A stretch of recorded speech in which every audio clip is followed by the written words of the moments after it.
Semua, welcome back to FA2 Funcast. Nah, untuk Funcast hari ini kita bakal ada tamu spesial, yaitu Dokter Gizi, yang tentu saja bisa kita percaya untuk berbagai masalah yang sedang kita hadapi, terutama mengenai berat badan ya. Nah, Dokter Gizi yang kita undang hari ini adalah Dokter Firmansyah dari Bandung Skin Center. Nah, bagi para penonton nih, jangan lupa untuk follow kita. Jangan lupa juga untuk follow Dokter Firmansyah nanti. Dan ikuti acara ini sampai akhir. Kenapa? Karena kita bakal pilih 2 penanya terbaik untuk mendapatkan hadiah dari FA2.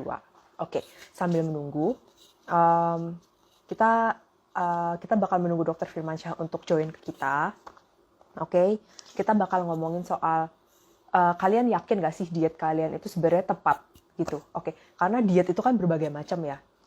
Dan juga kita juga sebenarnya kurang tahu nih diet apa sih yang cocok. Kadang-kadang kita kayak, oh diet A aku udah coba, diet B udah coba, tapi kayak kok nggak ngaruh, berat badanku aku nggak turun, kok aku malah jadinya lemes dan lain-lain gitu ya untuk ketika diet gitu. Halo yang udah pada join, terima kasih.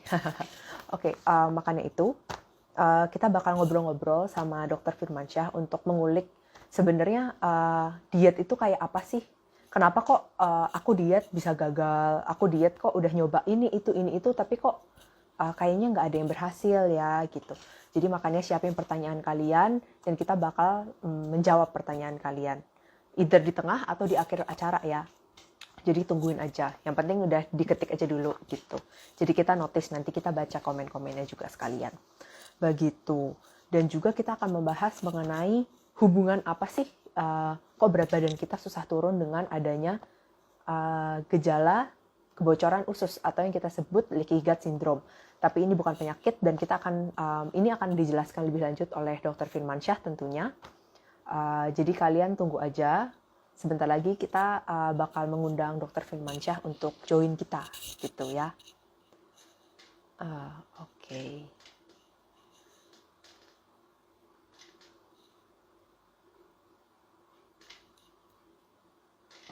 Sambil menunggu sebentar, aku akan berusaha untuk me-invite Dokter Firmansyah. Ya. Dokter Firmansyah nih udah mulai mau join nih. Jadi bentar lagi ya, ditunggu dulu aja guys. Tapi jangan lupa untuk kasih pertanyaan ke kita ya dok. Halo dokter, apa kabar dok? Halo, selamat malam Stefani. Malam Dokter Firmansyah. Aduh senang banget sih kita bisa ngobrol-ngobrol untuk hari ini dok. Apalagi kita dapat kesempatan untuk konsultasi jatuhnya ya, kayak semacam konsultasi lah secara online, walaupun sedikit-sedikit paling 1 pertanyaan gitu sama salah satu dokter gizi yang terkemuka di Bandung. Yaitu kalau kalian pengen tahu Dokter Firmansyah praktek di mana, di Bandung Skin Center. Jangan lupa untuk cek ya. Oke, kalau mau konsultasi online langsung nanti setelah acara juga bisa langsung ke Bandung Skin Center-nya, begitu ya dok, betul? Betul.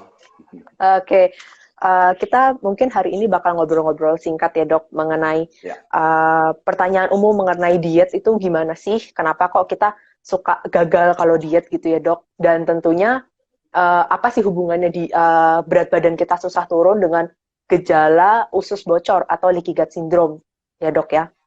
Iya. Mungkin saya boleh mulai dengan pertanyaan ya dok ya. Kan Boleh, di Indonesia silakan. ini kan, maaf dok, kita di Indonesia ini kan banyak yang pengen memiliki berat badan yang ideal ya dok ya. Tapi kita sebagai kalau pemula diet, kita tuh kayak nggak ngerti kita mesti gimana sih dari awal kita dietnya harus gimana gitu. Mungkin dokter ada kiat-kiat gitu untuk para diet-diet pemula lah, begitu dok. Oke. Ya mungkin biar ice breaking dulu ya untuk peserta IG Live kita, karena kita baru mulai juga ya. Saya cerita-cerita dulu deh. Boleh dok. Apa sih kira-kira kesibukan saya gitu ya sekarang gitu kan. Nah, jadi boleh memang, dok, boleh.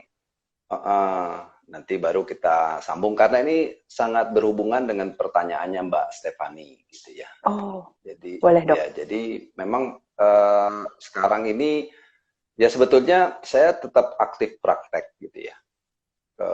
Sejak awal pandemi, Mbak Stefani. Jadi di klinik Bandung Skin Center ini tidak pernah libur gitu ya, libur Oh, oke. maupun tutup gara-gara pandemi gitu. Oh, oke dok. Jadi kita masih terus aktif karena kita menyadari pentingnya informasi mengenai daya tahan tubuh. Karena itu nanti yang akan kita bahas ya Ya, betul dok. di topik kali ini. Kita akan membahas bagaimana sih daya tahan tubuh itu bisa dipengaruhi oleh pola makan gitu ya, atau oleh apa namanya, boleh dibilang makanan-makanan khusus ya, makanan-makanan khusus atau yang biasa dibilang sekarang nutrisetikal. Nutrisetikal berarti Oke. nutri itu gizi, setikal berarti zat aktif atau zat kimia gitu ya. Tapi di sini kan kita tidak bicara makanan sintetis, kita bicara makanan yang memang betul-betul sebisa mungkin adalah natural gitu ya, Stefani gitu. Jadi untuk semua penonton IG Live ini terima kasih. Jadi ini penting banget bahwa kita membahas topik kali ini yang tadi dibahas bagaimana sih pencernaan gitu ya terhadap sistem imun. Kemudian apa sih efek makanan dan nutrasetikal terhadap sistem imun? Karena ya berkah dari pandemi ya, kita selalu belajar lah ya, belajar terhadap sesuatu masalah, kemudian apa yang bisa kita angkat gitu ya, yaitu pemberian vitamin mineral gitu ya. Sekarang lagi naik daun banget kan, Iya, betul gitu dok. ya. Kalau ada beberapa pasien, kebetulan ada juga saudara gitu yang memang menanyakan gitu, kena COVID gitu ya, kena COVID SARS-2, kemudian dikasih obat apa gitu kan. Nah, memang banyaknya dikasihnya vitamin mineral gitu ya, vitamin mineral. Tujuannya untuk meningkatkan daya tahan tubuh gitu. Ya, jadi memang kita punya misi itu dari Bandung Skin Center dan saya sendiri untuk menyebarkan kepada masyarakat luas gitu ya. Karena masalah ini sebetulnya dipelajari gitu, tapi memang kita belum fasih lah gitu ya, belum fasih dalam penata laksanaan atau prakteknya gitu. Dan memang saya bersyukur karena selama ini sudah beberapa tahun, hampir 1 dekade lebih ya, 15 tahun lah ya kira-kira, saya pengguna vitamin mineral gitu. Saya sendiri pengguna Oke. vitamin mineral. Kemudian dari situ saya bisa merekomendasikan, gitu kan? Merekomendasikan kira-kira apa sih yang cocok untuk Anda atau untuk para pasien. Dan kemudian juga yang lebih penting adalah apa namanya, ada perbaikan, gitu kan? Ada perbaikan. Betul dok. Nah, di mana perbaikan ini selalu kita amati dan dicatat gitu ya, tiap orang gejalanya apa, dan ternyata memang akhirnya saya mendapat satu gambaran lah ya, beberapa zat yang penting yang sangat diperlukan oleh daya tahan tubuh, dan ini belum banyak yang tahu, makanya kita selalu aktif gitu, Bandung Skin Center, terus menyampaikan informasi ini kepada masyarakat, supaya masyarakat pertama gitu ya, yang pertama pada era pandemi ini bisa lebih sehat ya, bisa lebih bebenah diri, di mana apa namanya, dia bertanggung jawab terhadap dirinya sendiri gitu ya. Sehingga sekarang bisa kita lihat vitamin mineral lagi naik daun, kemudian olahraga ya. Olahraga sekarang jadi banyak banget yang mau olahraga gitu. Walaupun nggak bisa masuk ke gym tapi tetap berolahraga. Nah, dari situ karena kami terus menyampaikan informasi ini, mulailah banyak ya pasien mulai percaya gitu ya, bukan percaya gimana ya, maksudnya sudah percaya tapi kan suka takut tuh ke klinik ya kalau Iya, musim iya. pandemi gini. Nah, tapi Benar-benar, sebenarnya Dok. kita punya kiat-kiat untuk meyakinkan mereka dan juga punya cara-cara ya, kita bisa online dan segala macam untuk tetap membina komunikasi dengan pasien dan khususnya masyarakat gitu, sehingga mendapat informasi langsung dari kita dan merasakan dampak baiknya gitu. Itu yang terpenting yang harus kita catat. Nah, oleh karena itu ya selalulah kita aktif dari awal sampai sekarang ya. Jadi akhirnya ya banyak sekali yang mau apa namanya bertanya informasi kemudian mendapatkan bantuan dari kami untuk meningkatkan daya tahan tubuh gitu. Dan juga eh, sekarang era vaksinasi kan, mulai Iya, vaksin betul, nih. Dok. Nah, kita tahu Hmm. kalau divaksin kan kita harus punya bahan baku untuk daya tahan tubuh. Dan itu yang sering dilupakan adalah justru vitamin mineral dan zat-zat lain yang menyehatkan saluran cerna. Itu yang Iya, sering benar, dilupakan. Dok. Ya, padahal itu fundamental ya, basic dari badan kita untuk bisa meningkatkan daya tahan tubuh gitu. Nah, Oh, tuh. maaf, Dok, Dan kalau aku ya, boleh bertanya. Oh, boleh. jadi kalau misalnya nih, ini kan kita sekalian mengedukasi para penonton ya, Ya, sekalian. ya. Ini kan tadi kita lagi ada bahas vaksin sedikit nih, Dok. Hmm, Itu jadi mungkin berarti kita harus menggarisbawahi. Emang kalau ya. kita udah vaksin, itu kan orang banyak suka nanya, emang udah aman, emang efektif gitu, Dok? Apakah itu ada hubungannya gitu keefektifan vaksin dengan kalau kita meningkatkan daya tahan tubuh, kesehatan tubuh gitu, kesehatan saluran cerna gitu, Dok? Hmm, Apakah ada ya. hubungannya? Jelas ada, jelas ada. Itu sangat erat gitu ya. Bagaimana hubungannya? Karena gini, vaksin itu kan sebetulnya eh, apa si mikroorganismenya dilemahkan, gitu ya, dilemahkan, gitu dengan teknik tertentu, kemudian diberikan ke kita, gitu ya. Nah, dia diberikan ke kita dengan target si badan kita ini nanti akan meningkatkan imun sistem yang disebut herd immunity, gitu ya. Ya, jadi kita harus terpapar dulu oleh apa namanya oleh suatu kuman lah gitu ya, oleh kuman atau mikroorganisme yang uh, patogen disebutnya kalau istilah kedokteran, ya mikroorganisme yang tidak menguntungkan, ya kita harus terpapar dulu, kemudian badan kita itu akan merespons, ya dengan mengenali kuman tersebut, ya berusaha mengenali, kemudian barulah dari situ ada sistem nanti berikutnya antibody.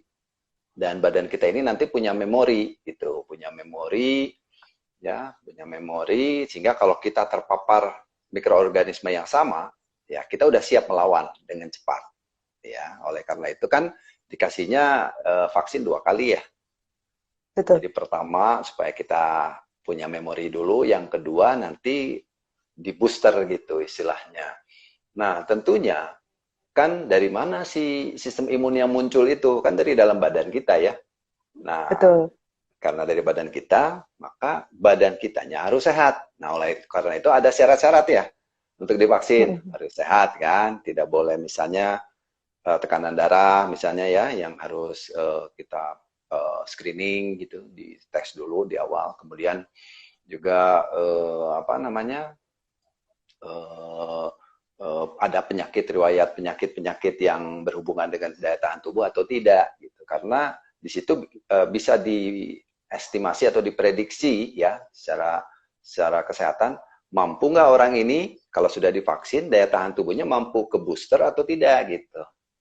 Itu I see. yang gitu ya. Jadi kita harus punya badan yang sehat gitu ya. Makanya nggak boleh sakit gitu ya.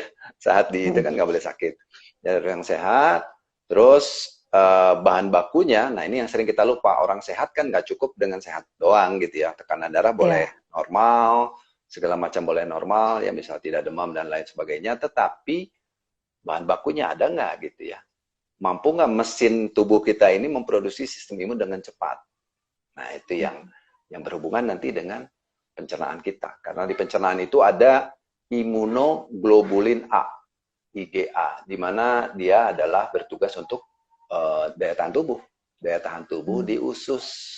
Dan kalau kita amati bahwa di usus ini memang sebagian besar ya, sistem imun dipengaruhi oleh usus yang sehat. Gitu, Oh, Stephanie. oke.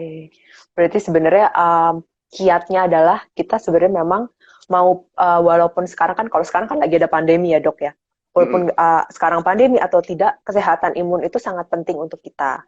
Dan Betul. ini kalau boleh saya rangkum gitu, dan kebanyakan sistem imun itu sangat berhubungan erat dengan kesehatan usus kita. Begitu Ya, betul dok? betul.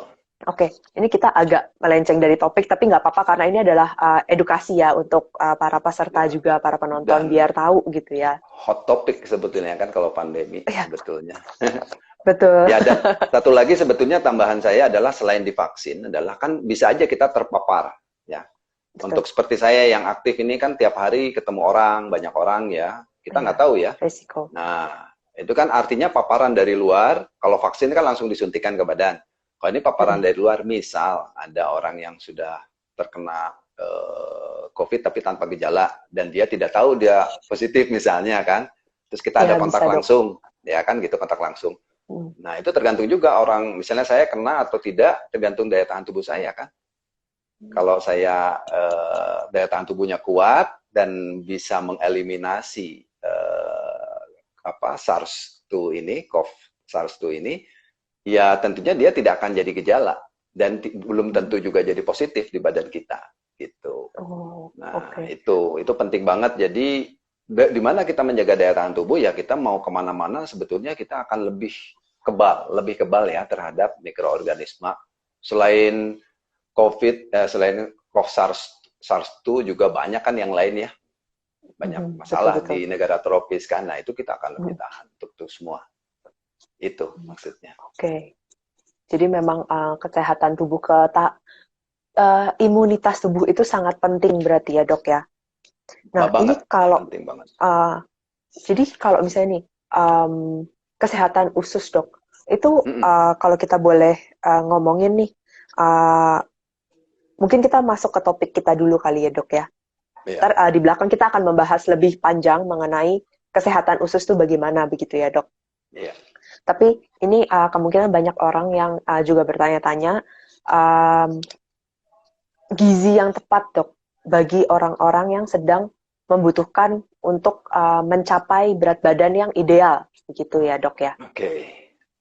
Kira-kira langkah awal apa sih yang paling penting untuk pemula gitu, para pejuang diet Untuk yang pemula, baru ya. gitu. Pemula dok. Oke, pemula ya. Ini pertanyaannya bagus dan saya akan mencoba membahas dari berbagai sisi ya. Pertanyaannya mudah, tapi dijawabnya cukup sulit sebetulnya ya. Cukup sulit kalau kita memang mengerti, begitu ya. Maksudnya cukup sulit gini, saya sedang memilih kata-kata yang tepat gitu, supaya kita mudah untuk dimengerti. Jadi prinsipnya saya bilang perlu menyampaikan bahwa selama ini kan kita belajar terlalu matematik, gitu ya. Mau nurunin berat badan, oh ya harus ngurangin makan, gitu ya. Kemudian tambah olahraga, gitu kan, kebanyakan ya. Kemudian kita nanti Ya, juga betul. dibahaskan tentang olahraganya ya.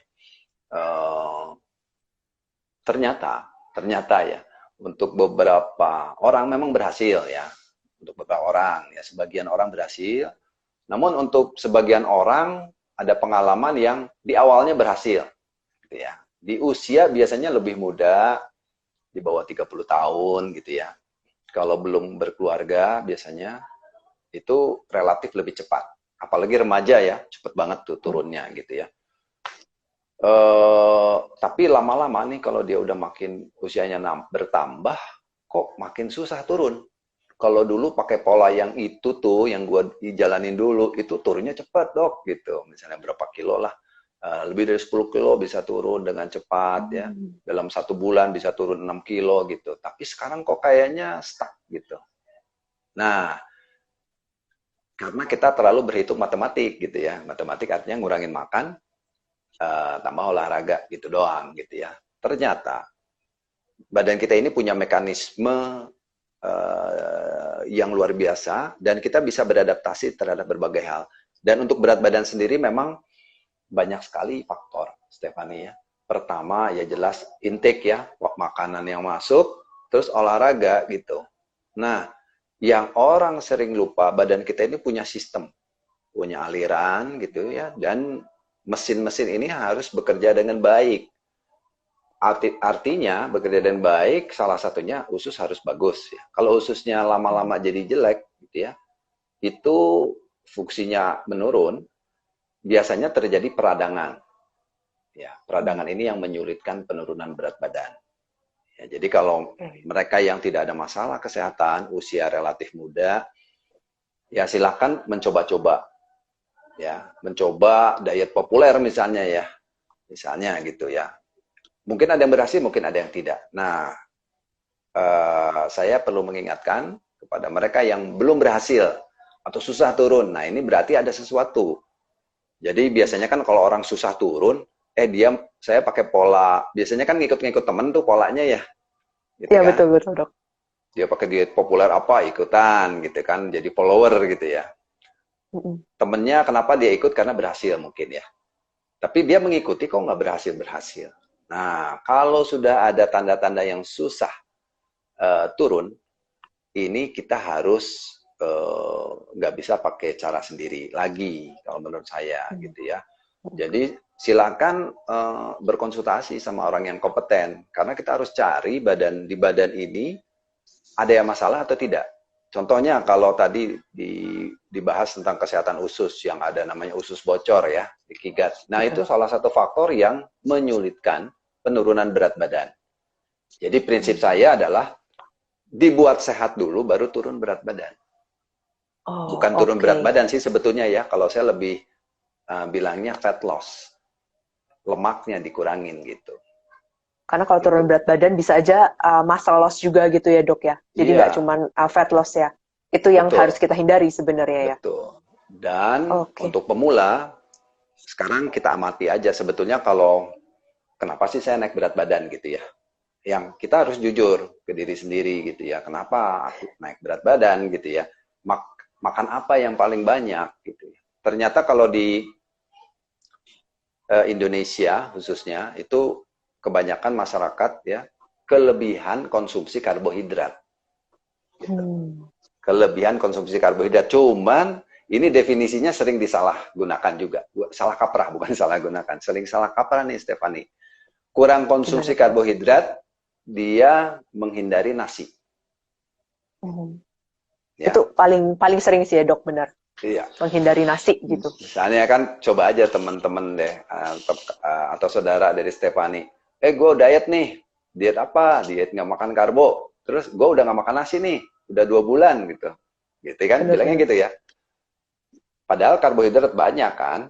Karbohidrat itu bukan hanya nasi. Roti, karbohidrat. Roti, iya juga. Spaghetti, makaroni, pizza, donat, kue-kue itu karbohidrat semua gitu. Jadi ini yang sering keliru ya. Orang menganggap karbohidrat adalah nasi saja, padahal banyak yang lain, jagung juga, ubi, kentang itu semua karbohidrat. Bahkan buah itu karbohidrat gitu ya. Makanya rasanya manis ya. Dia mengandung gula kan, gula buah atau fruktosa kan itu adalah karbohidrat gitu ya. Jadi kita harus hati-hati memilah-milah makanan gitu. Dan memang yang kebanyakan di kita yang paling sering dikonsumsi dan tersedia banyak juga harganya murah ya, itu karbo kan. Dan rasanya enak. Rasanya mau asin atau mau manis rasanya enak ya. Itu harus diakui. Nah, pada satu saat kita udah terlalu banyak karbo ya harus dikurang-kurangin tuh si karbohidratnya. Nah, ini yang sering orang keliru ya. Orang keliru diet itu nggak makan. Jadi ada yang makan cuma sekali gitu ya. Makan 2 kali. Kayak OCD gitu ya, Dok.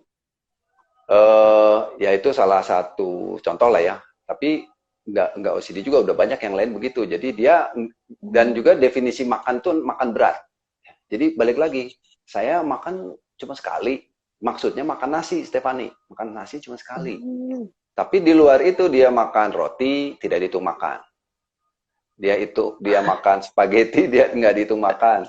Makan mie bakso, makan siomay, bakwan, nggak dihitung makan juga sama dia. Itu Orang lewat Indonesia mana gitu kalau nggak masukkan? makan nasi ya dok. Makan definisinya makan nasi soalnya. Gitu. Jadi itu sering banget tuh. Kalau saya tanya, misalnya lagi jadi pembicara, makan berapa kali? 2 kali, 3 kali gitu ya. Coba deh dilihat sehari gimana tuh makannya. Ternyata ya itu, yang disebut makan itu makan nasinya. Yang makan somai, makan itu nggak dihitung sama dia. Gitu, Stefani. Definisi makan penting ya. Oke. Berarti kalau boleh saya um, simpulkan nih dok, untuk para pemula itu harus lebih pintar dalam mendefinisikan pola makan mereka harus bagaimana, dibandingkan memikirkan kayak, oh menghindari ini, menghindari itu gitu, tapi mereka harus lebih pintar dalam memilih begitu ya dok ya, apa Iya. yang dimasukin ke dalam tubuh gitu. Nggak cuma nasi doang nih, tapi yang lain juga, karena kan macam-macam ya dok. Kadang-kadang juga kalau kayak dokter bilang bener sih, kadang-kadang kita kayak aku minum bubble tea itu kan manis, karbohidrat lagi, lemaknya kan tinggi tuh, gulanya banyak, tapi kan bukan makan gitu, jadi Bukan kayak makan. berasanya Iya. kayak nggak masalah kan, paling sekali sehari, 2 kali sehari gitu kan, 2 kali Iya. sehari mandi dong. Salah dok saya, maksudnya 2 hari sekali gitu, tapi kayak kita Iya. nggak sadar, makanya Nggak sebagai sadar. pemula kita harus lebih pintar ya dok dalam Lebih memilih pintar. dan memilih begitu. Kalau Dan tadi kenapa dok? ada tambahan sedikit sebetulnya. Boleh dok. Kadang-kadang kan dapat info ini kita dari yang apakah iklan atau komersil gitu ya. Kata ini sehat dok, ya kata iklan sehat kan, artinya harusnya sumbernya itu, referensinya itu bisa dipercaya gitu kan. Ya, sehingga dia nggak salah pilih. Ya benar banget tuh Stefani, kita harus benar-benar memilih gitu ya. Dan yang sering dilupakan adalah kalau kita kurang, nah ini untuk pemula juga nih. Kalau kita ngurangin makan, logika ya. Kalau kita ngurangin makan, kebanyakan orang kita ya, seratnya pasti kurang juga. Makan sayurnya Iya. akan kurang, ya. Dan juga termasuk vitamin mineral, itu akan kurang. Bukan hanya kurang dari makanan, tapi badannya itu terkuras. Vitamin mineral terkuras di badan, ya. Dan otomatis fungsi-fungsi organ seperti usus menurun, dan sehingga nanti lama-kelamaan ya kesehatan ususnya yang turun pelan-pelan. Jadi lama nih jangka waktu penurunan ini tuh, kondisi ini. Ya, makanya pada satu titik setelah dia menjalankan program, hasilnya kurang bagus. Oh, I see. Ternyata faktornya banyak juga ya dok, nggak cuman kita Banyak. kalau pemula itu kan kadang-kadang suka punya mindset itu, yang penting aku nurut, akan katanya kalau di sosial media, maksudnya di internet lah ya dok ya, kalau kita Iya. cari gitu, yang penting adalah, kan yang penting kamu ngatur 90% pola makan, dan kita sebagai pemula nih dok, kalau Iya. nggak dengerin ini nih, itu mikirnya tuh adalah mengurangi makan, jatuhnya langsung gitu dok. Iya, Pasti kan otomatis betul. gitu ya. Otomatis. Padahal sebenarnya Otomatis. enggak ya dok ternyata ya. Enggak. Oke. Jadi ada kasus yang memang cukup unik saya banyak temukan. Benar-benar makan cuma sekali. Percaya nggak Stefani? Makan dia cuma sekali karena dia pengen menurunkan lagi. Nggak turun-turun. Nggak turun-turun dia. Kan gitu logikanya ya. Nggak masuk akal kan sebetulnya kalau pakai teori yang Stefani bilang tadi kan. Tapi ini terjadi. Betul. Ini terjadi. Kemudian ada yang olahraganya berat tuh ya, dia sampai stres, nambah lagi lah olahraganya ditambah gitu, nggak turun-turun. Ya, kalau melihat dari informasi yang tadi disampaikan ya. Solusinya cuma disuruh makan lebih banyak, tambah vitamin mineral, sama itu, olahraganya dikurangin. Turun dong.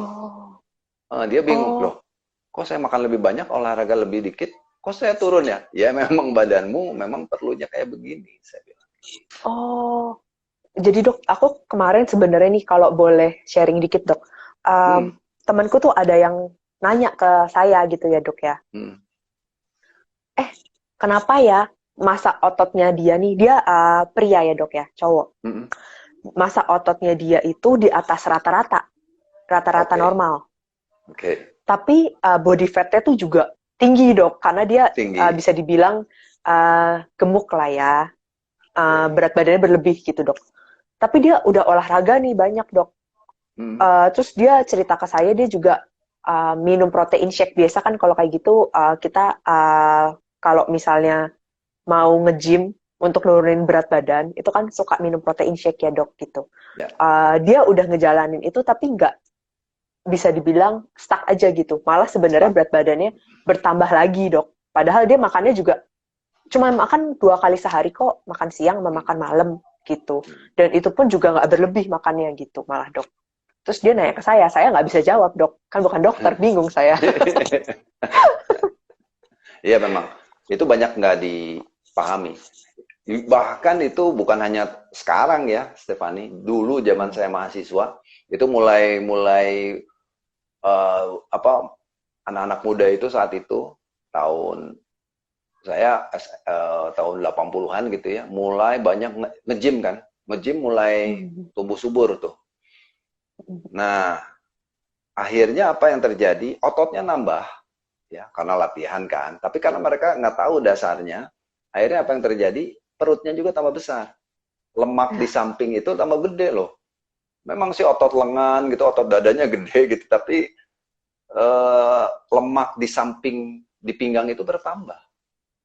Gitu. Jadi mereka bingung kenapa kok jadi latihan tapi kok lemaknya nambah juga. Nah, ini salah satu ada beberapa orang yang mengalami itu gitu ya. Itu contohnya. Jadi dan mereka dari dulu kita protein shake itu udah ada kan. Asam amino gitu ya. Berikutnya baru whey gitu. Ya. Oke. Whey. Nah, jadi memang protein shake nanti deh kita bahas ya. Kalau protein shake karena itu ada sih sebetulnya ada evidence-nya juga tentang protein shake. Mungkin itu bisa kita bahas nih dok kalau setelah mungkin kita lagi seru nih ngomongin diet diet populer. Sekarang sebenarnya nggak boleh sebutin diet apa ya dok ya. Iya nggak boleh. Diet populer aja. Tapi diet populer ini tuh biasa orang itu dia selain menghindari karbo, dia itu juga kemungkinan menghindari serat. Dan kalori yang dimasukkan dalam kalori intake dalam sehari itu rendah gitu dok. Ya. Apakah itu sebenarnya oke atau enggak dari sisi pandang kesehatan nih ya dok ya? Bukan hanya penurunan berat badan aja gitu. Itu gimana nih dok? Ya, jadi sebetulnya kalau diet populer kita harus menilai dulu diri kita ya. Ya prinsipnya sih gini. Prinsipnya pertama kita yang ideal kita cek dulu kesehatan kita benar-benar bagus atau tidak gitu ya. Kemudian level fitness kita ada di mana. Jadi di awal itu selalu harus ada assessment gitu ya. Terus diet kita itu pola makan kita itu seperti apa. Nah, kemudian barulah kita bisa mengikuti diet populer kita, atau populer yang diinginkan. Karena ada juga kan yang salah satu diet populer yang lagi ngetop itu kan nggak boleh sama sekali nasi gitu ya. Nasi atau karbohidrat gitu kan. Nah, ini untuk beberapa orang, Indonesia khususnya, kalau nggak makan nasi kan nggak makan. Ya, jadi mereka merasa kalau ikut ini nggak bisa. Gitu. Ya, kita pilihkan yang lain lah gitu, yang cocok. Tapi kalau bisa, dan itu membawa dampak yang baik, itu oke. Hanya memang menjalankannya harus benar-benar bagus. Kalau untuk, kan ada 3 macam ya, makronutrien. Karbohidrat, lemak, protein. Atau karbohidrat, protein, lemak lah gitu ya. Protein, lemak gitu ya. Nah, kalau kita mengkat salah satu misalnya, kan kalau di scientific ada yang namanya low carbs diet gitu ya, ada very low carbs diet gitu ya. Kurangi kan, berarti low carbs diet kan dikurangin lah segini. Kalau very low carbs kan tinggal 2 nih yang berperan, lemak dan protein gitu. Sehingga kalau kita low carbs dan low fat juga, bayangkan badan kekurangan zat gizi kan, udah lama tuh badan kekurangan zat gizi dan dalam waktu lama itu pasti ada hal-hal yang nggak balance di badan, lama-lama ya bisa jadi justru penyakit. bisa bikin orang, makanya ada beberapa orang yang kolaps kan, sampai dirawat di rumah sakit, sampai masalahnya itu rata-rata di pencernaan. Kalau Stephanie tanya, Oh, ya, oke. apakah pencernaannya jadi kram, atau orang yang sakit mah, kalau orang sekarang bilang ya, gastritis misalnya, atau radang lambung, itu muncul radang lambungnya, dia jadi kambuh gitu, sampai sakit banget, jadi harus dirawat, ada yang pingsan dan segala macam. Nah, ini yang harus hati-hati, jangan sampai menjalankan salah satu diet itu harus betul-betul cukup energi, ya. Jadi bukan bukan dikurangin volumenya saja, tapi harus cukup energi, ya, cukup vitamin mineral. Itu yang harus kita hitung, ya. Dan Oke. betul-betul kalau tanpa karbo kan makan protein sama lemaknya itu akan banyak kan lemaknya, gitu. Nah, sehingga itu yang terjadi, orang tuh dikurang-kurangin karena matematik tadi. Oh, saya kurangin karbo nih, ya udahlah, makan sedikit aja ya. Logikanya saya akan turun, mungkin turun, tapi belum tentu sehat. Hmm. Jadi memang sebenarnya kalau kita mau melakukan diet, mau diet populer atau enggak, kita lebih baik tuh berkonsultasi dulu ya dok, karena diet Lebih itu bagus ternyata sebetulnya. cukup personalized berarti ya. Maksudnya Iya, satu sama lain beda gitu. iya Makanya karena kita jangan main sembarangan. sebab banyak yang berpikir justru kalau konsultasi jadi bakalan nggak boleh makan macam-macam, gitu ya. Ya dan memang dari pihak kami juga, ya khususnya kalau saya sih, ya saya harus pelajari lah. Saya harus pelajari diet-diet populer itu. Kemudian juga kalau bisa sih dicoba sendiri, gitu. Oh, Iya. Kalau bisa coba sendiri apa biar tahu rasanya ya gitu dok ya. ya. Biar tahu. Dan Hmm. sebetulnya diet populer itu juga mengajarkan kita cara memasak loh sebetulnya, Stephanie. Karena kan yang muncul di situ kan jenis misalnya resepi ya, resepi gitu ya, makanan. Nah, kalau kita sebagai orang yang menganjurkan makanan nggak bisa masak, kalau menurut saya kurang lengkap, kurang lengkap. Soalnya ya, sedangkan kalau bisa masak tuh seru, jadi kita bisa memilihkan beberapa jenis makanan gitu ya, cara memasaknya, ya. Karena ini harus dielaborasi, artinya dulunya dia nggak bisa masak misalnya, atau dulunya dia hanya makan makanan tertentu, kan pasti akan buta, Stephanie. Gue makan apa sekarang ya dengan diet populer yang gitu misalnya. Dia bingung harus Betul. makannya apa. Padahal dengan bertanggung jawab dengan diri sendiri, kita harus bisa menyiapkan makan sendiri, baru itu pas. Kalau tergantung catering atau orang lain, rasanya kita nggak bisa lama ya menjalankan programnya.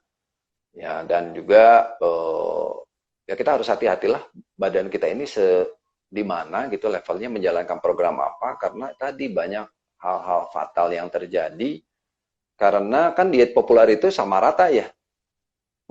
Makanya gini deh gitu ya untuk semua orang gitu ya. Nah, sedangkan kita kan berbeda tiap orang. Jadi tugas saya adalah memodifikasi sebetulnya ya. Memodifikasi supaya si program yang diterapkan itu bisa dijalankan dan cocok untuk kesehatannya klien saya. Itu yang saya jaga gitu. Dan memotivasi ya, motivasi. Apa yang dia pernah jalankan, saya juga pernah jalankan. Ya, jadi kalau kita nyuruh dia olahraga, ya saya juga olahraga gitu. Jangan nyuruh olahraga, kitanya juga malas gitu ya. Ya itu kan susah kan, kayak begitu. Gimana mau ngomong gitu ya. Jadi sharing lah sebetulnya. Kalau saya sih prinsipnya lebih banyak sharing. Karena apa yang saya lakukan, seperti contohnya suplemen. Suplemen ya saya banyak pakai. Sehari-hari saya pakai suplemen. Ya, dan memang syukur ya sampai sekarang masih tetap sehat bugar. Walaupun aktif, ya nggak pernah off lah gitu ya. Gara-gara flu atau apa gitu. Dan kita selalu di swab, sering kan di swab karena masih aktif di klinik, kita berkala di swab. Baru tadi siang saya di swab juga gitu. Jadi ya aman lah. Aman, untung selalu sehat. Ini dok, Ya. ada yang relate nih sama perkataan dokter yang tadi, Kak Susi. Oke. Dia bertanya nih iya, dok, iya. saya dengan kegiatan dia latihan, dia minum banyak vitamin nih dok, magnesium, zinc, vitamin D, kurkumin, itu berlebihan nggak ya? dok? Gitu. Oke. Mbak Susi ini juga sahabat saya dan juga pasien juga. Oh, halo Kak Susi. Halo Susi. Ya. Jadi eh kalau kita pertanyaannya apakah kebanyakan gitu. Nah, ini sering banget nih, sering banget Hmm. ditanyakan oleh klien atau pasien atau teman atau keluarga. Makan Mm-mm. segini banyak nggak kebanyakan katanya gini ya. Ya. Oke, kalau kita lihat dari vitamin mineral itu kan vitamin banyak banget ya, Stefani. A, Betul. B, C, D, E, F nggak ada ya. K gitu kan. B aja ada berapa banyak tuh, ada B kompleks kan. Belum lagi zat-zat lain gitu yang nanti akan kita bahas gitu ya. Mineral banyak lagi. Jadi memang belasan belasan vitamin mineral ya yang yang diperlukan badan kita. Nah, ini tadi yang disebut baru 4 biji kan. Baru 4 Iya, doang gitu ya. itu aja kayak Nah, udah banyak gitu dok. kayaknya udah banyak gitu kan karena kita nggak biasa. Pada kasus tertentu ya kita memang perlu gitu ya. Pada kasus-kasus tertentu terutama untuk mereka yang sangat aktif gitu, Stefani. Banyak ya tadi banyak orang yang apa mungkin yang nonton di sini juga yang aktif olahraga. Mbak Susi ini olahragawan gitu. Jadi Oh, memang perlu banyak vitamin mineral ya, perlu banyak. Jadi kalau yang tadi disebutkan tidak berlebihan ya. Nah, tergantung dari dosis yang diberikan sebetulnya ya.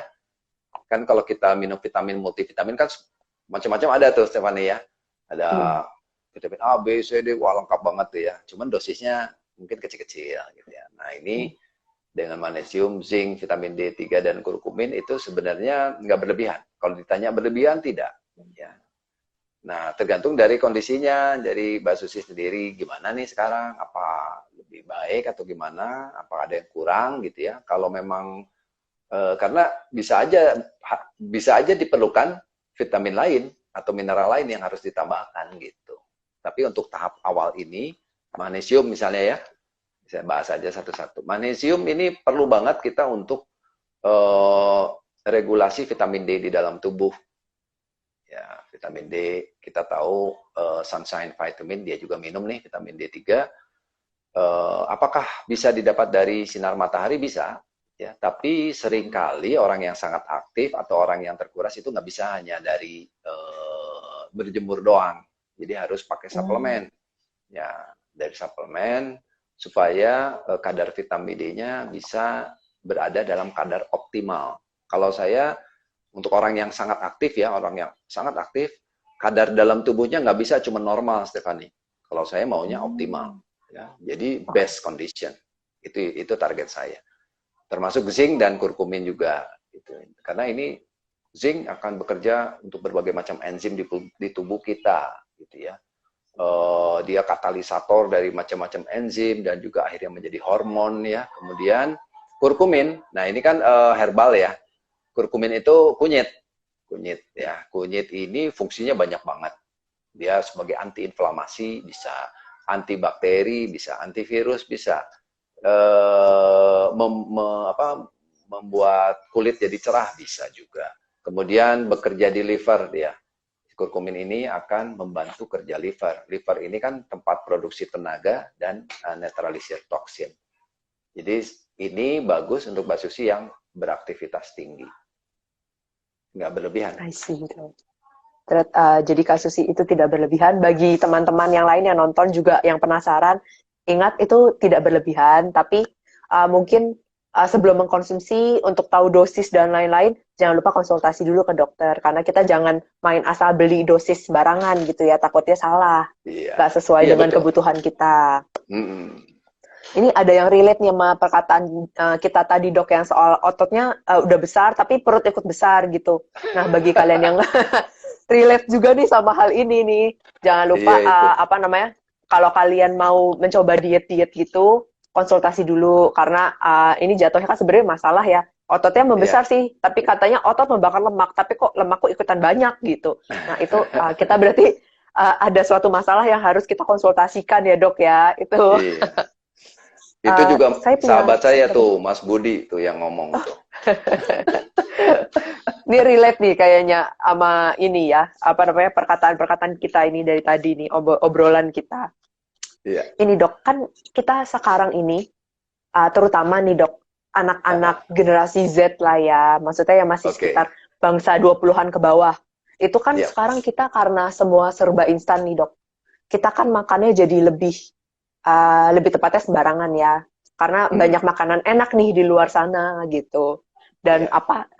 apa namanya, makanan enak itu kebanyakan kurang sehat gitu ya dok ya.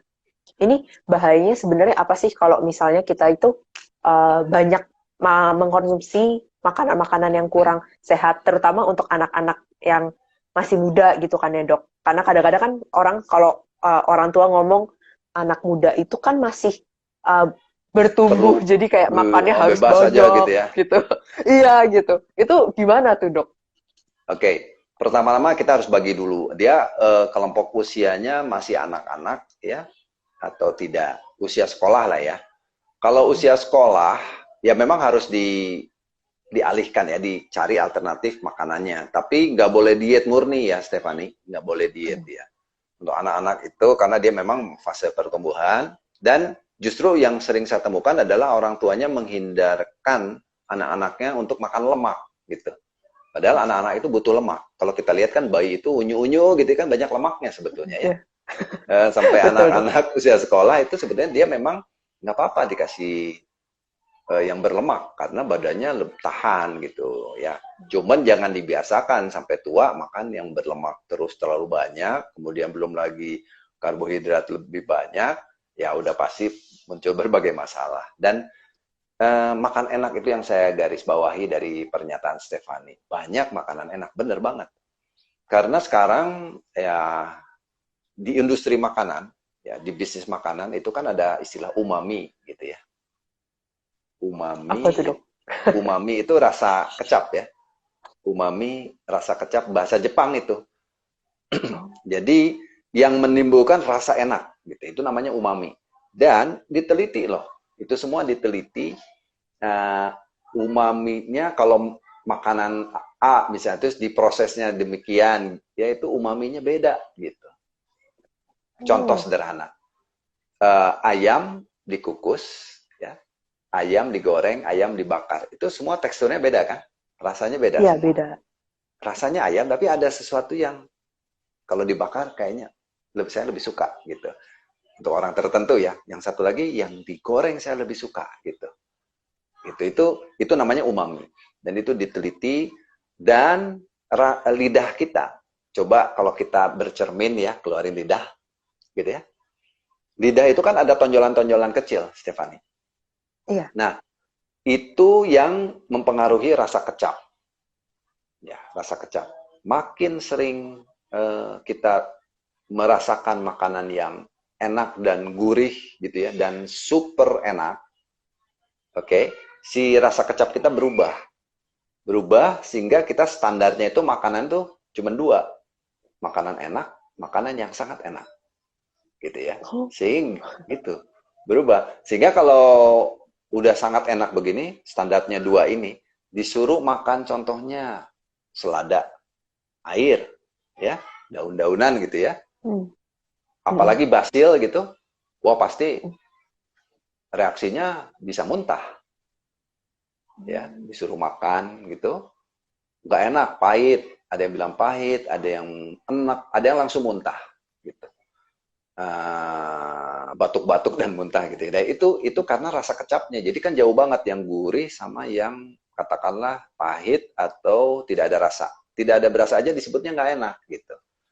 Nah ini yang terjadi. Dan rasa kecap yang di lidah ini bukan rasa kecap ya, rasa kecap itu bisa berubah tergantung kita melatih lidah kita. Harus dilatih. Jadi kalau tadinya makannya super enak, diturunin dong kalau mau diet gitu ya, supaya makannya nggak terlalu banyak, diturunin menjadi yang enak-enak. Gitu. Nanti yang biasa. Nanti juga akan berubah. Bahkan berubahnya tuh ekstrim sampai yang dulunya kita sangat suka makanan yang gurih dan super enak. Begitu satu saat lidah kita berubah, ya dalam jangka waktu berapa lama? Dalam 3 bulan paling lama, bisa 3 hari paling cepat, yang pernah saya amati. Dulunya dia suka banget makanan A yang super gurih. Kalau berikutnya dia makan, itu rasanya kok kayak yang overrich gitu. Jadi Jadi yang jadi bikin enak enek dia. gitu ya dok. Enak dia makan. Padahal dia suka banget tiap hari makan begitu. Nah, berikutnya enggak. Nah, artinya lidah kita berubah, lidah pasien berubah, lidah klien berubah, dia udah mulai bisa menerima makanan-makanan lain gitu yang tidak ada rasa dulunya gitu. Sekarang udah kok rasa sayuran beda ya? Kok mentimun sama selada air tuh beda atau selada beda rasanya gitu. Ternyata masing-masing punya ciri khas. Kalau dulu sama rata mungkin pahit disebutnya gitu. Ya. Itu penting Oh, banget tuh. Makanya sekarang sebetulnya istilah saya anak-anak generasi Z itu ya termasuk anak-anak saya juga itu sudah terlena terlena oleh makanan. Jadi dia ingatnya makanannya itu terus jadi picky eater gitu ya. Makanya ingatnya makanan itu. Sehingga ya harus dilatih lah dia berbagai macam rasa ya. Dilatih berbagai macam rasa supaya lidahnya itu jadi bagus gitu. Dan oh, umami itu memang banyak dipergunakan di produksi makanan, Stephanie, dan dimasukkan dalam makanan-makanan olahan. Dan oh, dia oke. akan ingat loh, akan ingat anak itu memorinya luar biasa. Jadi kalau balita dia makan sesuatu yang enak, dia udah gedenya akan cari itu, bukan yang lain. Nah itu yang memang Oh, industri makanan membuat hook-nya itu dan trap sebetulnya itu hmm. di situ sebetulnya. Oh, makanya kita mungkin berarti harus lebih hati-hati, bukan hati-hati, tapi kayak Boleh lebih, tadi, ya. Variasi ya hmm, sebetulnya ya. ya, Variasi. ya. Ya, variasi lebih penting ya. Jadi dari kecil tuh anak tuh harus dididik makan tuh macam-macam gitu. Jadi dia bisa merasakan, oh ini rasanya yang enak banget, ini yang enak, ini yang biasa gitu. Tapi dia masih mau makan. Biar jangan, maksudnya kita jangan jadi picky eater, jangan malah fokusnya jadi makan junk food, makanan processed food Uh-uh. yang olahan yang kurang Processed baik food. gitu ya dok Iya ya. betul. Processed Heeh, food heeh. itu adalah highly refined food. Bayangkan, highly bukan refined food saja, tapi highly refined food artinya sangat diolah, sangat diproses, banyak zat kimia yang hilang, yang bagus gitu, demi kepentingan rasa gitu ya. Hmm. Nah, ini sebetulnya yang bikin disebut junk food atau makanan yang tidak bergizi karena banyak zat gizi yang hilang, dihilangkan karena proses pembuatannya. Ya, sehingga dia jadi sangat enak, sangat gurih, mudah jadi murah harganya kan, jadi murah gitu. Hmm. I Itu see. mungkin yang, nah jadi melatih lidah dengan variasi makanan itu penting banget. Oke. Karena sebenarnya kalau misalnya kita malah kadang-kadang ini kan orang kurang aware ya dok. Yang penting kan kadang-kadang kita suka berpikir yang penting enak aja gitu kan. Itu Hmm, malah kita kalau dalam jangka waktu yang lama malah dia itu nggak bikin kita jadi nggak sehat ya dok ya. betul, betul. Secara apalagi di usus gitu ya dok. Karena kan Uh-uh, apa namanya kita makan kan diolahnya di usus gitu ya dok ya. betul. Ini apa namanya biasanya itu kalau misalnya kita kebanyakan makan kayak gitu dok, itu tuh dia dampak ke belakangnya itu dia Apa parahnya gitu tuh ya. ke apa gitu. Heeh.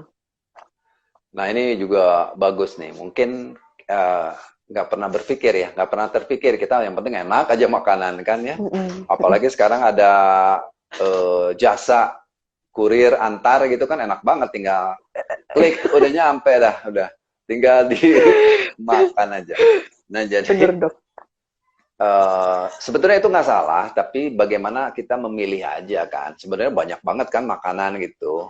Uh, nah kalau kita terlalu sering highly refined food, nah ini yang sering terjadi ternyata highly refined food itu merupakan salah satu faktor, salah satu ya bukan satu-satunya, salah satu faktor yang bisa meningkatkan peradangan, radang ya di usus. Tapi radangnya ini istilahnya bukan radang, ya bisa aja berat ya, bisa berat gitu. Tapi kebanyakan sih radangnya radang kronis yang low grade, low grade. Ya. Radang itu apa sih? Radang itu bahasa Inggrisnya kan inflamasi. Bahasa Inggris tuh saya suka enak jelasinya, Stephanie. Inflamasi kan inflame, gitu ya. Vacation karena dia kata benda gitu ya, inflammation gitu ya. Suatu kondisi gitu ya. Flame kan apa? Api ya. Tapi kebakar. Inflame gitu kan. Flame, inflame berarti terbakar. Jadi kalau istilah saya sih, peradangan adalah proses kebakaran-kebakaran kecil yang terjadi di badan kita. Nah, ini sering ditanya oleh pasien, di mana dok radangnya? Ya di seluruh badan, di dalam badan kita gitu, di usus terutama. Dan itu mengalir, dengan setiap darah mengalir, itu si kebakarannya ikut hanyut juga. Jadi bisa merusak organ-organ yang terlemah gitu. Dan yang paling mudah dipengaruhi kan usus ya, karena makan langsung, misalnya kebanyakan proses food, masuk itu, inflame kebakaran pusatnya di situ kan. Udah gitu ditambahin lagi kan, tambahin lagi, ya akhirnya meluas si radangnya itu. Bahkan peradangan ini kalau dicek di endoskopi misalnya, itu nggak kelihatan ada masalah di usus. Cuman gejalanya ada, kembung misalnya, sembelit, susah BAB gitu ya, bahkan sampai diare, terus tidak nyaman, dan yang paling sering adalah sulit turun berat badan. Itu. Gara-gara ini peradangan ini. Kita bisa sebut sebagai kayak ini salah satu kayak leaky gut gitu dok. Ini usus bocor gitu. Itu proses selanjutnya. Meradang dulu jadi, kan. Kebayang nih satu structure bangunan gitu, usus kita terbakar. Apa yang terjadi? Rusak dong. Ya, rusak. Ya kan, berarti rusak, ada bocor kan, bolong. Ya, yang tadinya rapat kayak gini, dia ada yang luka lah di sini, hilang lah. Berarti kan nanti begini nih, ada apa istilahnya, ada celah gitu ya. Nah, ini yang disebut leak atau bocor, leaky gut. Leak bocor, gut usus kan. Sebetulnya itu mikro sih, ukurannya mikro banget, harus dilihat pakai mikroskop ya, mikroskop elektron biasanya. Baru kelihatan tuh ada leaky gut. Dan jadi selanjutnya rusaklah si ususnya secara kecil-kecil, bocor-bocor kecil, dan usus kita itu kan ada lendirnya ya. Jadi ada lendir yang untuk pertahanan diri sebetulnya di dalam usus itu. Nah, lendirnya itu berkurang tuh di area-area yang rusak itu. Gitu. Dan selanjutnya yang terjadi adalah kan di situ ada probiotik, ada mikrobiom namanya. Mikrobiom itu bakteri usus baik. Seperti kalau rumah kita dijaga oleh bukan cuma satpam ya, polisi dan tentara gitu. Jadi kan nggak bisa dimasukin penjahat lah gitu istilahnya, atau pencuri. Nah, ini si polisinya sama tentaranya hilang karena rumahnya kebakaran gitu ya. Yang jaga rumah itu, si probiotik itu hilang, nggak jaga kita, akhirnya gampang dimasukin kan sama toksin. Contohnya gitu, toksin masuk lewat usus dan masuklah ke seluruh tubuh gitu, Stephanie. Nah, lama-lama muncul masalah gitu. Kalau boleh tahu nih dok, contoh-contoh masalahnya itu kayak apa sih gitu? Masalahnya bisa yang dari paling hal yang ringan sampai penyakit ya. Jadi contoh hal ringan sederhana. Yang paling gampang di usus dulu ya, kembung dulu ya. Mulailah dia bloated gitu ya. Banyak sendawa, mungkin banyak buang gas juga gitu ya. Kemudian berikutnya mulai sulit BAB, kemudian mohon maaf nih BAB-nya agak keras gitu ya.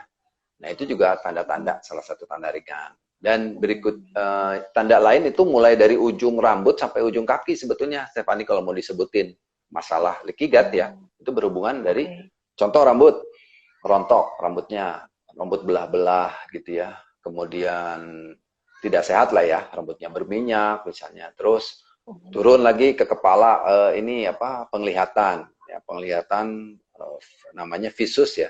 Penglihatan kita mulai bermasalah, kok sekarang kok rasanya lebih buram gitu ya. Kemudian juga saluran napas, hidung, pilek, sering bersin-bersin di pagi hari misalnya. Kalau dingin atau debu lebih sensitif, kita bersihin atau bahkan tersumbat hidungnya. Bisa sampai sinusitis kan, itu penyakit kan. Batuk juga sama di mulut ya, batuk, sariawan, apalagi itu. Sesek ya, di dada gitu, sesak. Terus turun lagi, masalah perut udah dibahas. Terus otot, nyeri otot. pegelinu gitu istilahnya ya, pegelinu. Terus masalah persendian, orang bilang encok gitu ya, atau artritis misalnya, radang sendi kan sebetulnya itu kan radang sendi. Betul. Kukunya belah-belah atau brittle namanya ya kalau bahasa Inggrisnya, dia bentuknya nggak bagus gitu, jadi bergelombang, brittle itu kukunya. Apalagi ya kulit. Nah, ini paling sering juga masalah kulit. Kulit mulai dari jerawat ya, eksim, kulit kering, sampai yang paling berat autoimun. Gitu ya, masalah autoimun. Kemudian penyakit-penyakit lain, ini gara-gara leaky gut ya. Kalau terjadi dibiarin terus gitu ya, lama-lama bisa diabetes, darah tinggi, hipertensi, tekanan darah tinggi ya.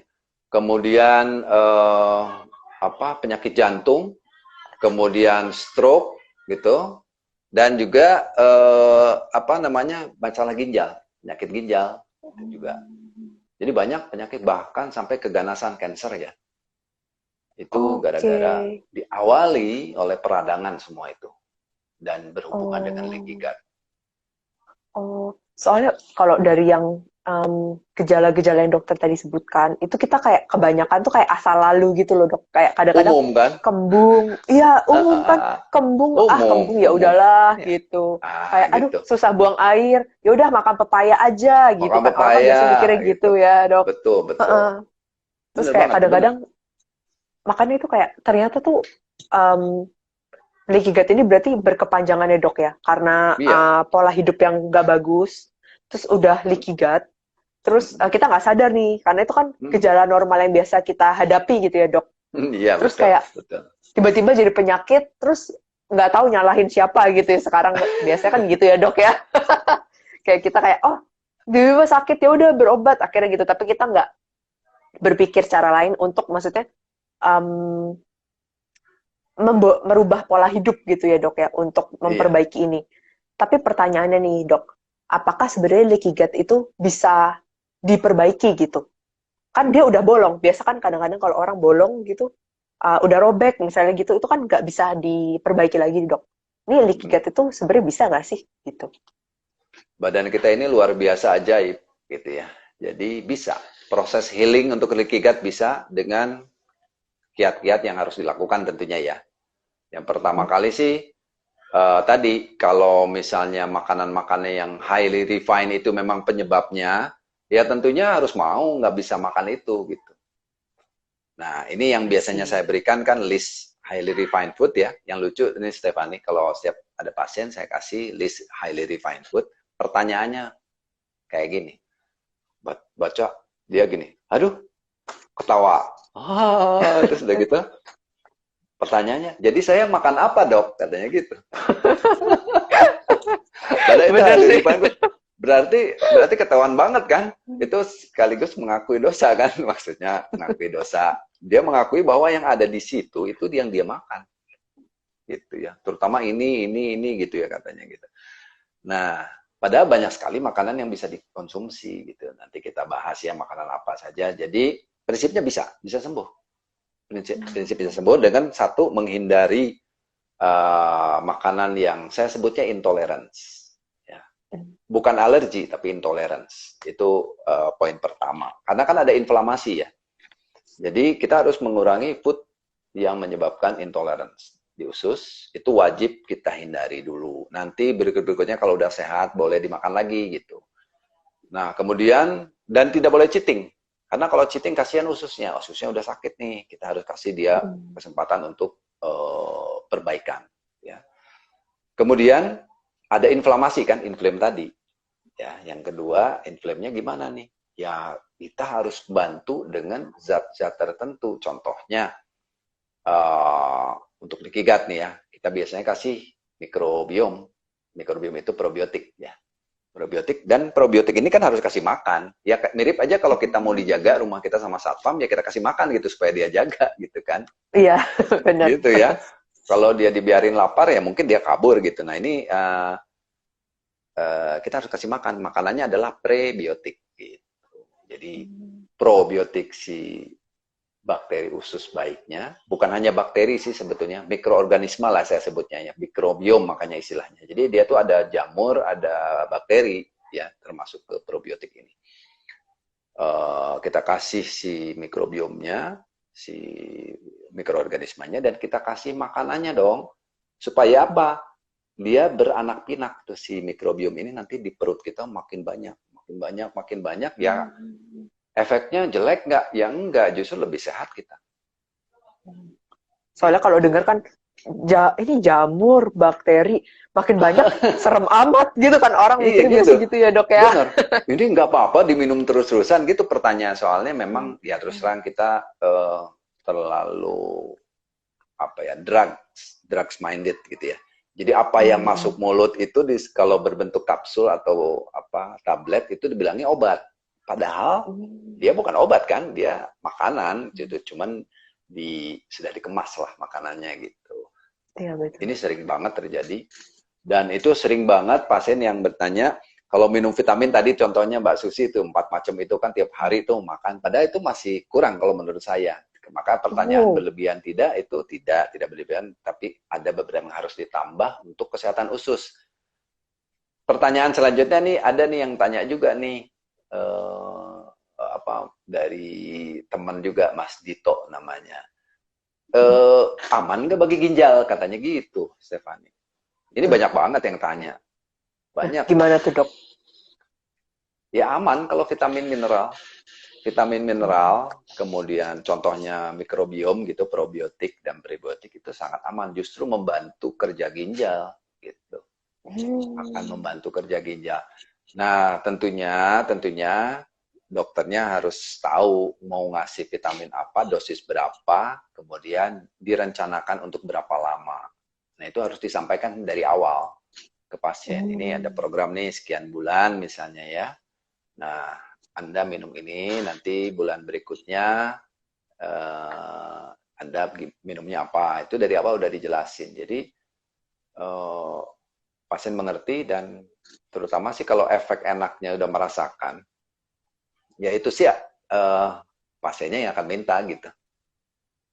Kalau dia sudah merasakan enaknya, badannya menjadi lebih bugar, penyakitnya yang dia rasakan juga berkurang jauh gitu ya. Saya nggak bisa bilang sembuh gitu, karena ada beberapa hal di medis itu yang dinyatakan tidak bisa sembuh. Nah, tapi bisa dikontrol, itu yang lebih penting.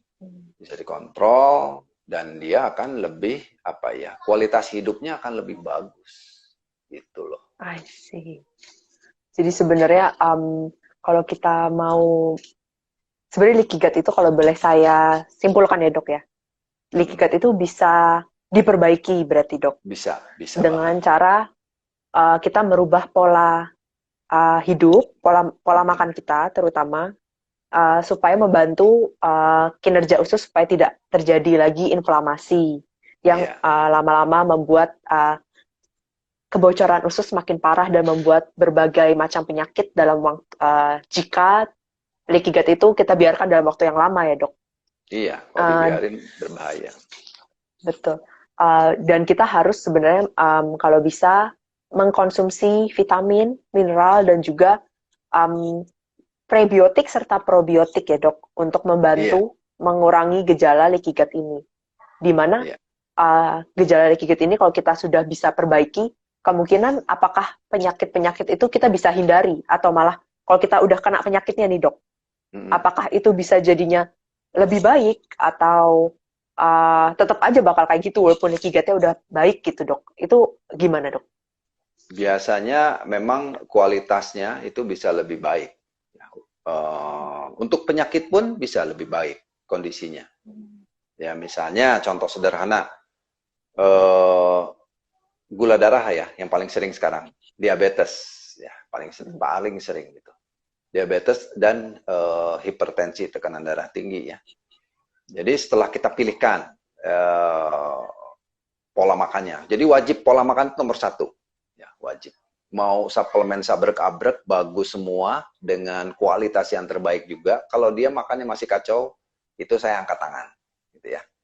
Jadi artinya ini benar-benar harus kerjasama nih, saya dan klien saya. Karena kan kita kerjasama, bukan sifatnya instruktif gitu ya. Dan kita modifikasi disesuaikan dengan kebiasaannya gitu. Nah, kita berembuk lah di situ lebih tepatnya ya. Nah, jadi kita atur gitu ya, kemudian nanti dibahas gitu. Karena gini, kebanyakan sih pemberian suplemen-suplemen itu kan memang nggak selamanya. Kita harus koreksi dulu badannya, koreksi. Setelah membaik gitu ya, kita rubah. Jadi suplemennya juga pasti akan makin sedikit, contohnya gitu ya. Kemudian pola makannya juga akan kita modifikasi sedikit. Ya, tentunya ini kan harus ada hubungan ya, yang intens gitu. Komunikasi yang intens antara saya dengan klien gitu. Ada beberapa orang yang memang dari awal udah bisa dia makan, contohnya sayur yang banyak gitu ya. Ada, tapi banyak juga yang nggak bisa, itu contoh berikutnya ya. Nggak bisa, jadi kita harus bantulah Stefani dengan pemberian zat-zat tertentu. Pengetahuan seorang dokter itu sangat penting untuk memilih produk. Karena gini, produk itu kan macam-macam. Kalau kita search, misalnya kita datang ke tempat, bukan toko obat, tempat jual vitamin. Ya kan ada beberapa brand, kita udah tahu ya. Toko-toko yang menggaungkan kesehatan gitu ya. Kalau masuk kan biasanya kan yang nyamperin kita biasanya yang penjual ya, maksudnya yang salesnya ya kan, menawarkan yang diskon lah, ini apa paket ini, itu kan banyak banget. Yang mana yang mau kita pilih gitu. Nah ini penting banget bahwa pemilihan merek itu sangat penting. Isi bisa sama kan, semua kandungannya ini gitu ya, tapi beda merek pasti beda kualitas. Nah jadi itu juga salah satu apa ya yang harus dimiliki kemampuannya oleh seorang dokter, terutama yang akan ditanya gitu, yang mana sih merek yang terpercaya. Ya. Dan juga untuk masyarakat, ya tentunya ini harus mengenal mana saja merek-merek yang memang bisa dipercaya gitu. Dan yang lebih penting, apa rasanya di badan kita. Setelah kita mengkonsumsi itu, efeknya jadi tambah nyaman atau tidak nyaman. Nah ini yang harus terus dikonsultasikan, karena rasa nyaman dan tidak nyaman ini bisa sesuatu yang bukan hal yang jelek atau yang buruk ini sebetulnya, karena proses healing, perbaikan sel usus itu seringkali tidak nyaman, Stefani. Seringkali tidak nyaman. Ya, jadi kayak leaky gut bisa sembuh nggak ya? Itu jawabannya bisa kita kontrol, tapi beberapa orang merasakan ketidaknyamanan dulu selama beberapa hari. Ya jelas lah, karena disebabkan oleh masalah yang terjadi bertahun-tahun. Oke? Terus kita kasih nih solusi gitu ya. Nggak ada yang instan. Solusi itu tidak ada yang instan. Dan proses healing seringkali membuat kita harus istirahat. Mirip kalau HP gadget kita rusak, nggak bisa dipakai kan? Ya, harus betul. Masuk service center, dibongkar dulu lah. Itu mirip gitu badan kita. Jadi kalau kita lagi harus diservis badannya, lagi healing, ya kita harus istilahnya tepar dulu gitu. Ada beberapa orang yang gitu, nggak bisa ngapa-ngapain, tiduran, ngantuk, terus ya ikutin aja badannya. Nah ini yang sering orang menyangka, oh ini makan, saya dikasih inilah produknya tertentu, ini kok jadi kacau badannya, jadi nggak cocok nih, saya badannya jadi nggak enak gitu. Itu banyak yang menghentikan sendiri. Jadi itu yang juga harus disampaikan oleh dokter, diedukasi dulu, ini bisa rasanya tidak nyaman gitu. Oh, tapi setelah itu dilewatin, itu jadi nyaman. Kalau udah dilewatin fase itu nyaman banget, jauh banget badannya. Oh, I see. Jadi kayak ada timbal balik gitu loh dok, misalnya kayak biasa kan kalau misalnya kita sakit gitu ya, orang kan berpikirnya kalau kita minum obat, misalnya kita sebagai orang awam nih mikirnya leaky gut itu kan kayak penyakit ya dok ya? Kayak penyakit lah gitu. Kayak jadi kayak mikirnya gitu. Kalau misalnya dokter kasih prescription gitu, misalnya kayak kasih ini loh pola makan, terus kasih jangan lupa suplemen, vitamin, bla bla bla gitu. Kita mikirnya nih dok, langsung sembuh. Kita sekali minum langsung sembuh gitu. Itu problem, nggak mungkin. kalau efek samping gitu dok, biasanya efek samping yang kita rasakan, biasa kan yang badan nggak enak lah, kadang-kadang mungkin perutnya Oke, nggak bukan efek nyaman gitu, samping ya, itu oh ketidaknyamanan bukan. mungkin bahasanya ya. Mm-mm. Bahasanya ketidaknyamanan. Biasanya sih di area pencernaan tetap. Kan leaky gut di usus Hmm. kan. Nah, Betul. jadi ada beberapa pasien yang misalnya sembelit lah. Ini yang paling sering nih. Hmm. Sebagian pasien yang leaky gut itu mengalami masalah sembelit gitu ya. Oh. Sulit BAB sembelit itu kan. BAB-nya nggak tiap hari dan tidak puas gitu itu rasanya. Ini berdasarkan dari pasien ya. Nah, eh, perbaikan usus, nah ini harus dicatat nih. Perbaikan usus adalah saat kita tidur malam hari. Hmm. Perbaikan usus pada saat kita tidur malam hari. Jadi kalau kita nggak tidur malam hari, usus Ususnya tidak nggak akan diperbaikin dong. beregenerasi. Oh, Itu satu ya. Terus oke. proses tidak nyamannya juga sering menyerang dalam tanda kutip ya, menyerang di malam hari. Karena proses perbaikannya kan malam hari. Ya. Nah, jadi banyak Jadi yang kayak sembelit. kebangun gitu dok. Ada yang sembelit Oh. itu dia buang air tuh jam 2, jam 1 pagi gitu sampai jam 5 pagi. Ya, Hmm. itu namanya konsekuensi ya. Konsekuensi Hmm. yang harus dilewatin oleh yang bersangkutan ya. Tapi kalau kita komunikasikan ya akan mengerti. Paling dia Oh. saya tanya, jadi berapa hari nggak enaknya? Ada yang bilang 1 malam, ada yang bilang 2 malam gitu. Ada yang 3 hari Oh. terus-terusan kayak gitu. Oh. Itu I gara-gara masalah see. leaky gut. Dan yang paling unik, bukan unik ya, ada juga hal yang menarik lain ya, yang leaky gut juga nih pasien. Ya, istilahnya dia sudah berobat kemana-mana, akhirnya dipertemukan dengan saya gitu. Dia itu masalahnya gatel. Ya. Gatal. Tiba-tiba suka, ya kalau bahasa kita tuh kaligata ya, suka muncul gatel-gatel, muncul bentol-bentol gitu di badannya. Itu gatel sebadan-badan. Gitu. Nah, saya perbaiki ususnya, gitu. Bukan kasih obat-obatan, tapi kasih suplemen tadi ya. Probiotik, prebiotik, sama suplemen. Dia gatelnya 2 bulan loh, Stefani. 2 Lama bulan. banget dok. Itu Lama itu banget. beneran masalah ya. Jadi, saya bilang ini badannya mau buang racun. Cuman racunnya ini milih lewat kulit. Nah, saya juga Hmm. nggak ngerti kenapa, tapi saya motivasi terus. Memang ada perbaikan untuk beberapa bagian ya. Nah, tapi masih ada terus gatel-gatel 2 bulan. Dan untungnya pasien ini mengikuti lah. Karena mungkin dia juga udah lelah kali ya. Padahal usianya masih muda ya. Udah lelah gitu kemana-mana. Akhirnya saya motivasi sampai 2 bulan. Udah gitu clear bener. Nggak ada gatel. Hmm. Nggak ada Oh, gatel. I Sampai ya mungkin, see. kalau sekarang mungkin ya udah 8 bulan kali itu pasien ya. Nggak pernah ada laporan lagi. Jadi Oh. dia kontrol terus sampai 3 bulan. Kemudian sekarang waktu itu sebulan sekali sampai 6 bulan lah ya. Nah, akhirnya ya udah saya bilang kalau nanti datang saat diperlukan, udah saya kasih tahu sih kalau ada tanda-tanda tadi penurunan gitu ya, masalah yang tadi ditanya Stefani, ada gejala-gejala Mm. ini, langsung datang lagi saya bilang gitu. Oh, oke. Ya itu gara-gara Ini leaky dok. gut tuh bisa gatel tuh, seluruh badan. Oh, Coba bayangin. wah, leaky gut ini ternyata masalahnya banyak banget ya. Kayak Banyak banget. sampai ke kulit pun, sampai ke kuku, semuanya bisa sampai Kuku. rambut pun Oh ya, juga. saya lupa. Satu lagi, kalau wanita itu Iya organ dok. organ reproduksi. Ini sering banget Oh, nih. itu Eh, gimana dok maksudnya? gangguan haid.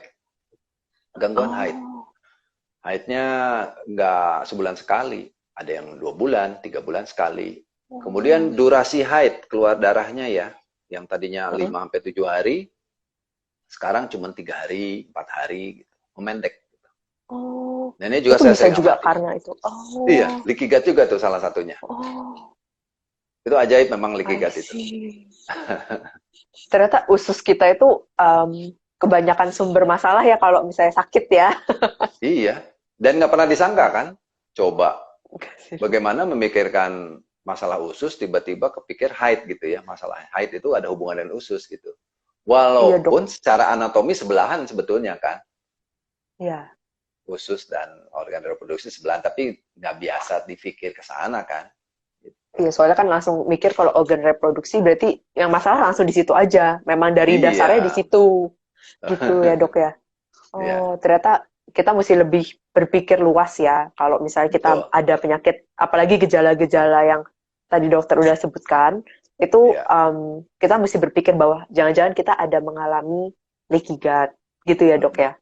iya betul. Ini ada yang bertanya nih, Dok. Kan tadi Iya, kita sebut soal usus itu diperbaiki kalau malam hari ya, Dok. Ini iya. Kak Ada yang Yoga, kebalik is ya. Yoga. Ini tidurnya kebalik gimana? Wah ini problem ini. Ini problem. Kalau kalau misalnya dia masih sehat nggak apa-apa. Maksudnya Hmm. belum mengalami masalah kesehatan itu nggak apa-apa. Tapi kalau udah ada masalah kesehatan ini big problem. Kenapa? Karena ada hormon diproduksi saat kita tidur malam. Itu problemnya. Hanya diproduksi saat kita tidur malam dan jam tertentu gitu. Di luar itu kalau kita tidur ya nggak diproduksi si hormon ini. Hormon ini penting untuk pembentukan sel baru. Ya, hormon yang ini adalah untuk pembentukan sel baru lah saya sebutnya ya. Hormon pembentukan sel baru yang akan diproduksi sangat banyak kalau kita tidur malam. Nah, sehingga nanti kalau misalnya kebalik gitu ya, tekor lah. Ya, karena tiap hari sel yang badan kita ini banyak yang mati. Miliaran sel mati tiap hari. Nah, miliaran sel mati, makanya pada saat tidur ada hormon yang merangsang pembentukan sel baru supaya nggak tekor gitu kan. Tapi kalau kebalik, ya sebetulnya pada satu saat kalau ini dijalankan terus-terusan, ya kemungkinan sih akan ada gejala-gejala yang tadi disebut, Stephanie. I see.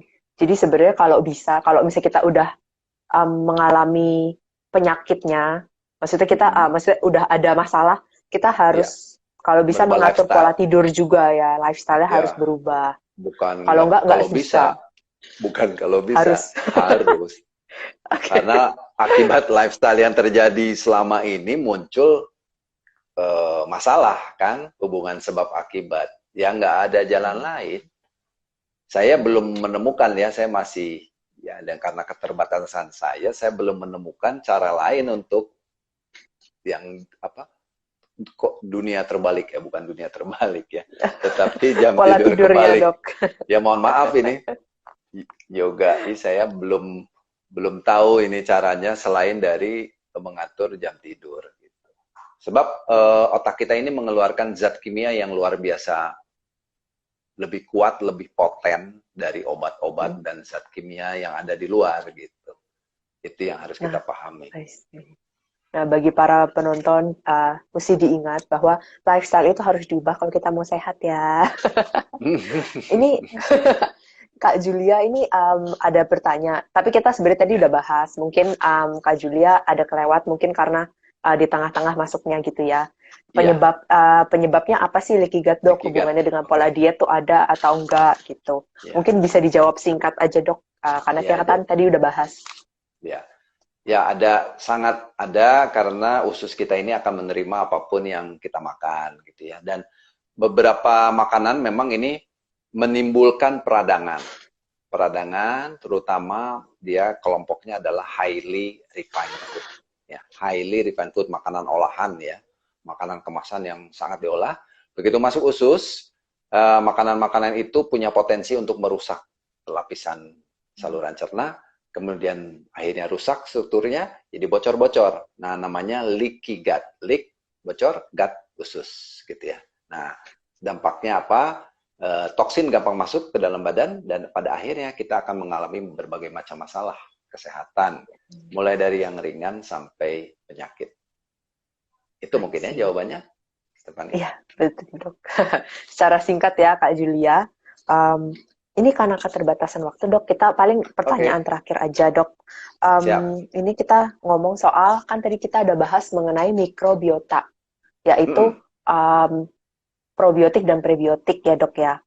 Kira-kira apa sih keuntungan kita kalau kita konsumsi itu, Dok? Oke, jadi kalau kita makan, nah probiotik dan prebiotik ya, ini jadi harus saya jelaskan dulu. Ada yang paling sering tuh kan yang dairy base ya, dairy base ya. Sedangkan memang khususnya orang Indonesia itu sudah ada penelitiannya tentang gen orang Indonesia itu nggak cocok menerima dairy base ya, sekitar 90%. Jadi bisa dibilang 90% orang Indonesia nggak cocok lah minum susu dan olahannya gitu. Ya, gara-gara lactose intolerance. Ya. Nah, itu hal yang lain ya yang harus kita mengerti ya. Jadi yang disebut probiotik yang di sini adalah yang bebas dairy ya, non dairy products, oke. Nah, jadi kalau kita makan mikrobiom ya, probiotik ini akan melapisi saluran cerna kita. Jadi yang luka-luka itu akan dilapisi kembali sehingga memberi kesempatan yang luka itu untuk nyambung lagi.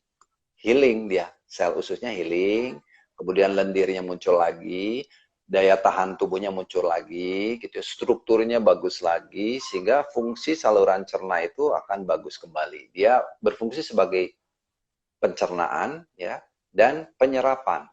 Jadi penyerapan. Berikut juga untuk buang toksin, ya BAB itu ya, buang dari tinja itulah sebenarnya kan itu sampah ya. Untuk kita sampah, tapi untuk alam itu jadi sesuatu hal yang berguna kan, gitu ya. Jadi kita buang si toksin-toksin itu. Nah, supaya si toksin itu tidak membebani badan kita, karena toksin bagi yang sembelit itu ya kan tinjanya itu kan stuck gitu ya. Nah, si toksin yang ada di tinja ini akan masuk lagi kalau sembelit. Akan masuk lagi ke darah gitu. Dari usus diserap kembali, masuk ke darah, masuk lagi ke bagian badan yang terlemah. Dia akan menyerang bagian badan kita yang terlemah. Nah, sehingga dengan pemberian probiotik tentunya ususnya akan bagus lagi gitu ya. Kemudian strukturnya bagus, pembentukan sel usus yang baru akan lebih bagus ya. Kemudian dengan adanya prebiotik, si probiotiknya itu akan makin banyak. Ya, banyak ya di seluruh bagian usus, bahkan di luar usus. Dan itu akan meningkatkan daya tahan tubuh. Meningkatkan daya tahan tubuh sehingga kita menjadi lebih tahan lah terhadap yang namanya peradangan, inflamasi terhadap mikroorganisme yang merugikan. Itu sebetulnya. Leaky gut bisa diperbaiki dengan pemberian probiotik dan prebiotik ini. Tentunya dengan menghindari makanan yang intoleran gitu. Itu yang penting. Oke. Berarti mungkin ada beberapa hal yang harus sebelum kita tutup acaranya ini kita yang bisa aku garis bawahi ya dok ya. Dimana kalau misalnya kita ingin terbebas dari penyakit, berbagai penyakit, mau itu gejala penyakit saja, atau penyakit beneran, atau leaky gut, itu kita harus mengubah lifestyle, pola hidup, dan juga kalau kita memang pola makan juga harus diubah ya dok ya. Dan juga pemberian suplemen, vitamin, itu sangat berguna untuk meningkatkan imunitas kita juga, begitu ya dok. Dan juga kalau teman-teman para penonton nih mau mengatur pola hidup yang baik dan lain-lain dan maksudnya pola hidupnya sekarang kurang baik atau sekarang mungkin lagi sedang ada masalah gitu, masalah kesehatan, itu memang harus dianjurkan untuk berkonsultasi dengan dokter untuk membantu mengubah pola hidupnya untuk lebih baik dan lebih sehat, begitu ya dok. Mungkin dok, kalau boleh kasih kita tips and trick atau pesan terakhir untuk kita nih, para penonton. Jadi ini pesan terakhir di IG Live aja ya, bukan pesan terakhir dari saya gitu ya. Iya, pesan terakhir di IG Live dok. Aduh, bahaya. 3 hal aja sebetulnya yang penting, 3 hal ya. Jadi yang pertama, kita harus memperhatikan food intolerance. Makanan, bahasa saya gampang, makanan yang tidak cocok. Itu ajalah bahasa gampangnya ya. Karena kita gennya beda-beda tiap orang, tentunya tiap orang berbeda pula makanan yang tidak cocoknya. Gitu. Bagi orang lain sehat, bagi kita belum tentu. Satu itu food intolerance. Yang kedua, inflamasi atau peradangan kita harus kontrol. Karena inflamasi atau peradangan itu sebetulnya sesuatu hal yang baik. Itu berkah dari Tuhan, badan kita mampu untuk bereaksi terhadap sesuatu masalah dari luar.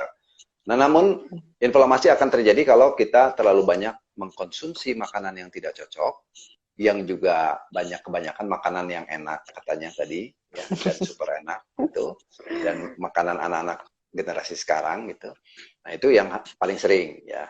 Jadi gandum ya, gluten sama laktos itu paling banyak orang intolerance ya. Jadi ini harus kalau udah masalah harus bukan cuman dikurangin ya, tapi harus dihindari. Oke, dalam jangka waktu tertentu biasanya 3 bulan. Inflamasi harus terkontrol ya. Food intolerance juga ya harus kita kenal makanan apa saja. Yang ketiga, nah ini yang penting. Yang ketiga adalah badan kita sering terkuras ya. Probiotik ya, prebiotik, kemudian vitamin, mineral. Itu sering banget terkuras. Nggak cukup dengan makan sayur, buah, ternyata tidak. Kalau sudah ada masalah, tidak cukup. Ya.